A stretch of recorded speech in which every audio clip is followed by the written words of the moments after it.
Basic mechanical എഞ്ചിനീയറിംഗിൻ്റെ part 3ലേക്ക് എല്ലാവർക്കും സ്വാഗതം. കഴിഞ്ഞ വീഡിയോയിൽ നമ്മൾ IC എഞ്ചിൻ്റെ ടെർമിനോളജീസിനെ കുറിച്ചിട്ട് എക്സ്പ്ലെയിൻ ചെയ്തിട്ടുണ്ടായിരുന്നു. ഇന്ന് പറയാൻ പോകുന്നത് ക്ലാസിഫിക്കേഷൻ ഓഫ് IC എഞ്ചിൻസ് ആണ്. IC എഞ്ചിൻ്റെ ക്ലാസിഫിക്കേഷൻ പറയുന്നതിന് മുമ്പ് 4 പോയിന്റ്സ് പറയാനുണ്ട്. അതായത് IC എഞ്ചിൻ വർക്ക് ചെയ്യുന്ന സമയത്ത് ഉണ്ടാകുന്ന മെയിൻ പ്രോസസ്സുകൾ 4 മെയിൻ പ്രോസസ്സുകളാണ് IC എഞ്ചിൻ്റെ വർക്കിങ്ങിൽ ഉണ്ടാകുന്നത്. അതിൽ നമ്മൾ 4 ഇവിടെ കാണിച്ചിട്ടുണ്ട്. ഫസ്റ്റ് വൺ എന്ന് പറയുന്നത് സക്ഷൻ സ്ട്രോക്ക്, രണ്ടാമത്തത് കംപ്രഷൻ സ്ട്രോക്ക്, മൂന്നാമത്തത് പവർ സ്ട്രോക്ക് അല്ലെങ്കിൽ എക്സ്പാൻഷൻ സ്ട്രോക്ക്, നാലാമത്തത് എക്സോസ്റ്റ് സ്ട്രോക്ക്. ഈ 4 പ്രോസസ്സുകളാണ് മെയിൻലി ഒരു IC എഞ്ചിൻ്റെ വർക്കിങ്ങിൽ ഉണ്ടാവുന്നത്. 4 പ്രോസസ്സുകൾ എക്സ്പ്ലെയിൻ ചെയ്യുന്ന ഒരു ഡീറ്റെയിൽ ഡയഗ്രാം ഇവിടെ കാണിച്ചിട്ടുണ്ട്. ഇതിൽ 4 സ്ട്രോക്കുകൾ കാണിച്ചിട്ടുണ്ട്. First intake stroke. ഈ ഇൻടേക്ക് സ്ട്രോക്കിനെ തന്നെയാണ് നമ്മൾ സക്ഷൻ സ്ട്രോക്ക് എന്ന് പറയുന്നത്. രണ്ടാമത്തത് കംപ്രഷൻ സ്ട്രോക്ക്, മൂന്നാമത്തത് പവർ സ്ട്രോക്ക്, നാലാമത്തത് എക്സോസ്റ്റ് സ്ട്രോക്ക്. നേരത്തെ നമ്മൾ എഞ്ചിൻ്റെ വർക്കിംഗ് എക്സ്പ്ലെയിൻ ചെയ്തപ്പോൾ പറഞ്ഞിട്ടുണ്ടായിരുന്നു ഈ ഒരു പോർഷനിൽ വെച്ചിട്ട് ഈ കമ്പസ്റ്റൻ ചേമ്പറിൽ വെച്ചിട്ടാണ് എയർ ഫ്യൂൽ മിക്സ്ചറിൻ്റെ കമ്പസ്റ്റൻ നടക്കുന്നതെന്ന് പറഞ്ഞു. അപ്പോൾ ഫസ്റ്റ് സ്ട്രോക്ക് എന്ന് പറഞ്ഞു കഴിഞ്ഞാൽ ഇൻടേക്ക് സ്ട്രോക്കിൻ്റെ സമയത്ത് പിസ്റ്റൺ മുകളിൽ നിന്നും, അതായത് TDCയിൽ നിന്നും BDCയിലേക്ക് താഴോട്ട് വരും. മുകളിൽ നിന്നും താഴോട്ടായിരിക്കും പിസ്റ്റൻ്റെ മൂവ്മെൻറ്റ് വരിക. ഈ സമയത്ത് ഈ ഇൻലെറ്റ് വാൾവ് ഓപ്പൺ ആയിരിക്കും. അതിലൂടെ എയർ ഫ്യൂൽ മിക്സ്ചർ ഇതിനകത്തേക്ക് എൻ്റർ ചെയ്യും. എൻ്റർ ചെയ്ത് കഴിഞ്ഞാൽ രണ്ടാമത്തെ സ്ട്രോക്കിനെയാണ് നമ്മൾ കംപ്രഷൻ സ്ട്രോക്ക് എന്ന് പറയുന്നത്. രണ്ടാമത്തെ സ്ട്രോക്കിൽ ഈ ഉള്ളിലേക്ക് വന്ന എയറിനെ ഇവിടെ നേരത്തെ എയർ ഫ്യൂൽ മിക്സ്ചർ പ്രവേശിച്ചിട്ടുണ്ടായിരുന്നു. ഇതിലേക്ക് ഉള്ളിലേക്ക് വന്ന എയറിനെ ഈ ഒരു പിസ്റ്റൺ മുകളിലോട്ട് പോകുമ്പോൾ ഇവിടെ കംപ്രസ് ചെയ്യപ്പെടും. ആ കംപ്രസ് ചെയ്യപ്പെടുന്ന എയർ കംപ്രസ് ചെയ്യുന്നത് കാരണം അതിൻ്റെ അവിടുത്തെ പ്രഷറും ടെമ്പറേച്ചറും ഒക്കെ ഇൻക്രീസ് ചെയ്യും. അപ്പോൾ ഈ കംപ്രസ്ഡ് എയറിലേക്ക് ഈ സ്ട്രോക്കിനെയാണ് നമ്മൾ കംപ്രഷൻ സ്ട്രോക്ക് എന്ന് പറയുന്നത്. ഇത് കഴിഞ്ഞിട്ട് അടുത്ത സ്ട്രോക്ക് എന്ന് പറയുന്നത് പവർ സ്ട്രോക്കാണ്. അതിൽ നടക്കുന്നത് എന്താണെന്ന് വെച്ചാൽ നേരത്തെ നമ്മൾ കംപ്രസ് ചെയ്ത എയർ, അപ്പോൾ കംപ്രസ് ചെയ്യുമ്പോൾ സ്വാഭാവികമായിട്ടും അവിടെ അതിൻ്റെ പ്രഷറും ടെമ്പറേച്ചറും ഒക്കെ ഇൻക്രീസ് ചെയ്യും. അങ്ങനെയുള്ള കംപ്രസ്ഡ് എയറിലേക്ക് ഈ സ്പാർക്ക് പ്ലഗ് എന്ന് പറഞ്ഞ ഈ ഡിവൈസ് വെച്ചിട്ട് സ്പാർക്ക് പ്രൊവൈഡ് ചെയ്യും. അപ്പോൾ ആ സ്പാർക്ക് പ്രൊവൈഡ് ചെയ്യുന്ന സമയത്ത് ഇവിടെ ഉണ്ടാകുന്ന കംപ്രസ്ഡ് എയറിൽ ഇഗ്നീഷൻ സംഭവിക്കും. ആ എയർ ബേൺ ചെയ്യും. എയർ ബേൺ ചെയ്യുന്നതിൻ്റെ ഫലമായിട്ട് ഇവിടെ ഹൈ പവർ ജനറേറ്റ് ചെയ്യപ്പെടും. ആ ഹൈ പവർ ജനറേറ്റ് ചെയ്ത് കഴിഞ്ഞാൽ ആ പവർ കാരണം പിസ്റ്റൺ താഴത്തോട്ട് മൂവ് ചെയ്യും. അതായത് explosion forces piston down. Piston മുകളിൽ നിന്ന്, അതായത് TDCയിൽ നിന്ന് വീണ്ടും താഴെ BDCയിലേക്ക് വരും. അപ്പോൾ ഈ ഒരു സ്ട്രോക്കിനെയാണ് നമ്മൾ പവർ സ്ട്രോക്ക് എന്ന് പറയുന്നത്. അത് പിസ്റ്റൺ മുകളിൽ നിന്നും താഴോട്ട് വരുന്ന സ്ട്രോക്കിനെ നമ്മൾ പവർ സ്ട്രോക്ക് എന്ന് പറയും. നാലാമത്തെ സ്ട്രോക്ക് എന്ന് പറഞ്ഞു കഴിഞ്ഞാൽ എക്സ്പ്ലോഷൻ നടന്നു കഴിഞ്ഞാൽ ഇവിടെ ഉണ്ടാകുന്ന ഗ്യാസസ് ഉണ്ടാവും, ബേൺഡ് ഗ്യാസസ് ഉണ്ടാവും. അടുത്ത പ്രോസസ്സ് എന്ന് പറഞ്ഞു കഴിഞ്ഞാൽ ഈ ബേൺഡ് ഗ്യാസിനെ പുറന്തള്ളുക എന്നുള്ളതാണ് അടുത്ത പ്രോസസ്സ് വരുന്നത്. അപ്പം നാലാമത്തെ സ്ട്രോക്കിൽ, എക്സോസ്റ്റ് സ്ട്രോക്കിൽ piston pushes out the burned gas. അപ്പോൾ പിസ്റ്റൺ വീണ്ടും താഴെ നിന്ന് മുകളിലോട്ട് പോകും. ആ സമയത്ത് ഇതിനകത്ത് ഉണ്ടാകുന്ന ബേൺഡ് ഗ്യാസ് എക്സോസ്റ്റ് വാൾവ്, അപ്പോൾ ആ എക്സോസ്റ്റ് വാൾവ് ഓപ്പൺ ആയിരിക്കും. എക്സോസ്റ്റ് വാൾവ് വഴി പുറത്തേക്ക് പോകും. ഈ സ്ട്രോക്കിനെയാണ് നമ്മൾ എക്സോസ്റ്റ് സ്ട്രോക്ക് എന്ന് പറയുന്നത്. അപ്പം ഒരു IC എഞ്ചിൻ്റെ ബേസിക് ഓപ്പറേഷനിൽ ഇത്രയും പ്രോസസ്സുകൾ വരും. അതായത് ഇൻടേക്ക് വരും, എയർ ഫ്യൂൽ മിക്സ്ചർ ഉള്ളിലേക്ക് വരും. അടുത്തതിൽ ആ എയർ ഫ്യൂൽ മിക്സ്ചറിനെ കംപ്രസ് ചെയ്യപ്പെടും.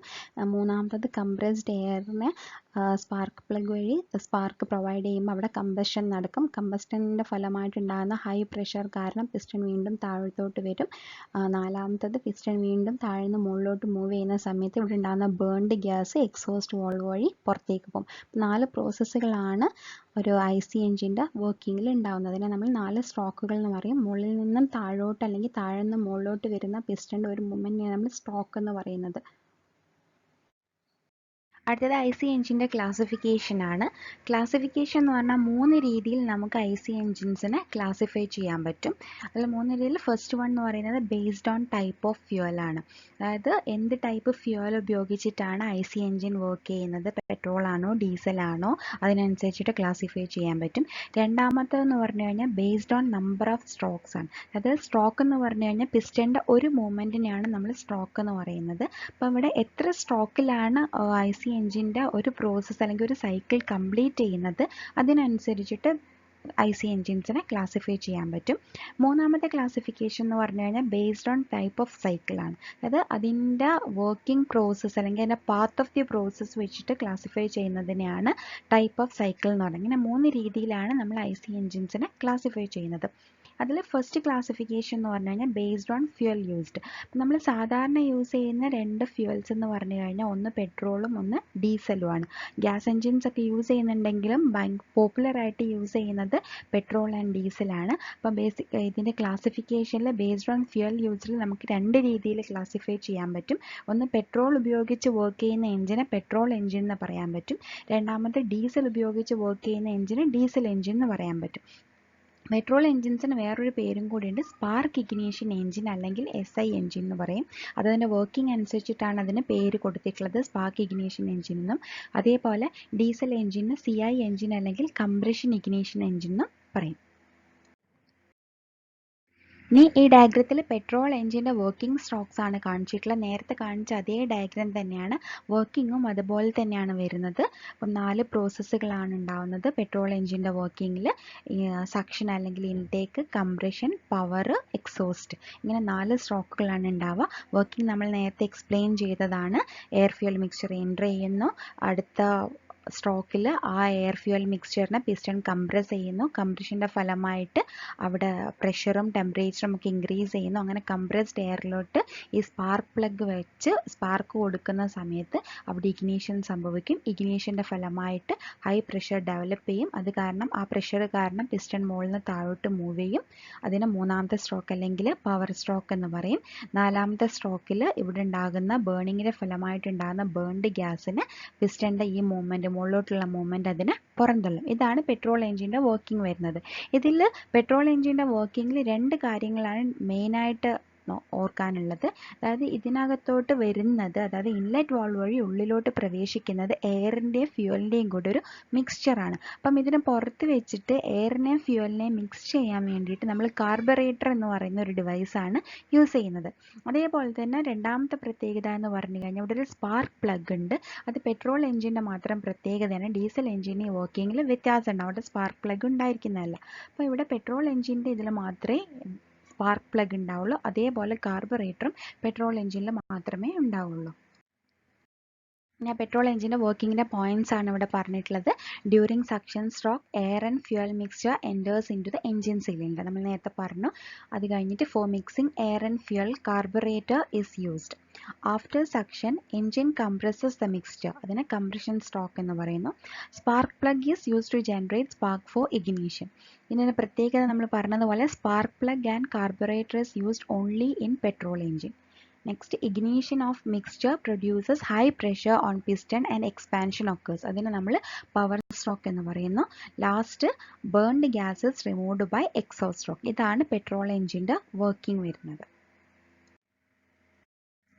അടുത്തത് ഡീസൽ എൻജിൻ്റെ വർക്കിംഗ് ആണ്. അപ്പോൾ ഇവിടെ കാണിച്ചിട്ടുണ്ട് diesel engine working stroke. Petrol എൻജിനെ പോലെ തന്നെ 4 പ്രോസസ്സുകളിലാണ് ഡീസൽ എൻജിനും വർക്ക് ചെയ്യുന്നത്. അവിടെയും 4 സ്ട്രോക്കാണുള്ളത്. Intake stroke, compression stroke, power stroke and exhaust stroke. അപ്പോൾ ഇവിടെയുള്ള പ്രത്യേകത എന്ന് പറഞ്ഞു കഴിഞ്ഞാൽ പെട്രോൾ എൻജിൻ്റെ വർക്കിങ്ങിൽ നിന്ന് ഡിഫറെൻ്റ് ആയിട്ട് ആദ്യം ഇൻലെറ്റ് വാൾവ് ഓപ്പൺ ആവുന്ന സമയത്ത് എയർ ഫ്യൂൽ മിക്സ്ചർ അല്ല വരുന്നത്. ഡീസൽ എൻജിൻ്റെ കേസിൽ വെറും എയർ മാത്രമാണ് ഉള്ളിൽ പ്രവേശിക്കുന്നത്. Only air enters into the combustion chamber. ചേമ്പറിനകത്തേക്ക് എയർ മാത്രമേ പ്രവേശിക്കുകയുള്ളൂ. അതിനെ നമ്മൾ ഇൻടേക്ക് അല്ലെങ്കിൽ സക്ഷൻ സ്ട്രോക്ക് എന്ന് പറയും.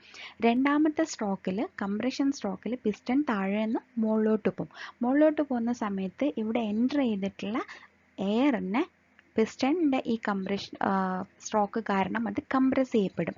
കംപ്രസ് ചെയ്യുമ്പം സ്വാഭാവികമായും അവിടെയുള്ള എയറിൻ്റെ പ്രഷർ ഇൻക്രീസ് ചെയ്യും. അത് കാരണം ടെമ്പറേച്ചറും ഇൻക്രീസ് ചെയ്യും. ആ ഇൻക്രീസ് ചെയ്യുന്ന ടെമ്പറേച്ചർ എന്ന് പറഞ്ഞു കഴിഞ്ഞാൽ ആ ഡീസലിൻ്റെ ഒരു സെൽഫ് ഇഗ്നീഷൻ ടെമ്പറേച്ചർ ഉണ്ട്. അപ്പോൾ high pressure high temperature air ആയിരിക്കും ഇവിടെ ഉണ്ടാവുക. അപ്പോൾ ഡീസലിന് സെൽഫ് ഇഗ്നീഷൻ ടെമ്പറേച്ചർ ഒരു 200 റേഞ്ചിലാണ് വരുന്നത്. അപ്പോൾ ആ സെൽഫ് ഇഗ്നീഷൻ ടെമ്പറേച്ചറിനേക്കാളും കൂടുതലായിരിക്കും ഇവിടെ ഉണ്ടാകുന്ന എയറിൻ്റെ ടെമ്പറേച്ചർ ഉണ്ടാകുന്നത്. അത്രയും ഇത് കംപ്രസ് ചെയ്യും. അപ്പം ഇങ്ങനെ കംപ്രസ്ഡ് ചെയ്യപ്പെട്ട ഹൈ പ്രഷർ ഹൈ ടെമ്പറേച്ചർ എയറിലേക്ക് അടുത്ത സ്ട്രോക്കിൽ ഇവിടെ വെച്ചിട്ട് ഇവിടെ സ്പാർക്ക് പ്ലഗിന് പകരം ഇവിടെ ഫ്യൂൽ ഇഞ്ചക്ടർ എന്ന് പറഞ്ഞ ഒരു അറേഞ്ച്മെൻ്റ്, ഒരു ഡിവൈസാണ് യൂസ് ചെയ്യുന്നത്. പെട്രോൾ എഞ്ചിനിൽ സ്പാർക്ക് പ്ലഗ് ആയിരുന്നു നമ്മൾ യൂസ് ചെയ്തിരുന്നത്. സ്പാർക്ക് പ്ലഗ് വെച്ചിട്ട് സ്പാർക്ക് കൊടുക്കുമ്പോഴാണ് അവിടെ ഇഗ്നീഷൻ സംഭവിക്കുന്നത്.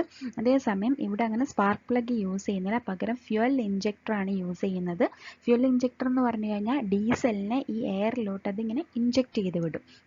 ഇഞ്ചെക്ട് ചെയ്ത് വിടുമ്പം ഇവിടെ ഉണ്ടാകുന്ന എയറിന് ഹൈ പ്രഷറും ഹൈ ടെമ്പറേച്ചറും ആയിരിക്കും. ടെമ്പറേച്ചർ എന്ന് പറഞ്ഞു കഴിഞ്ഞാൽ ഡീസലിൻ്റെ സെൽഫ് ഇഗ്നീഷൻ ടെമ്പറേച്ചറിനേക്കാളും കൂടുതലായിരിക്കും. അതായത് ഡീസൽ സ്വയം കത്താൻ എത്ര ടെമ്പറേച്ചർ വേണോ അതിനേക്കാളും കൂടുതലായിരിക്കും. അപ്പം അങ്ങനെയുള്ള അവസ്ഥയിലുള്ള എയറിലോട്ട് ഡീസലിനെ ഇഞ്ചെക്ട് ചെയ്ത് വിടുമ്പം ആ ഡീസൽ അവിടുന്ന് സ്വയം ഇഗ്നീഷൻ സംഭവിക്കും. അവിടെ ഉണ്ടാകുന്ന ഡീസൽ കത്തുന്ന സമയത്ത് ഇവിടെ ബേണിംഗ് നടക്കും. ആ എയറിൻ്റെ ഇവിടെയുള്ള ഹൈ പ്രഷർ ഹൈ ടെമ്പറേച്ചർ എയറിൻ്റെ ബേണിംഗ് നടക്കും.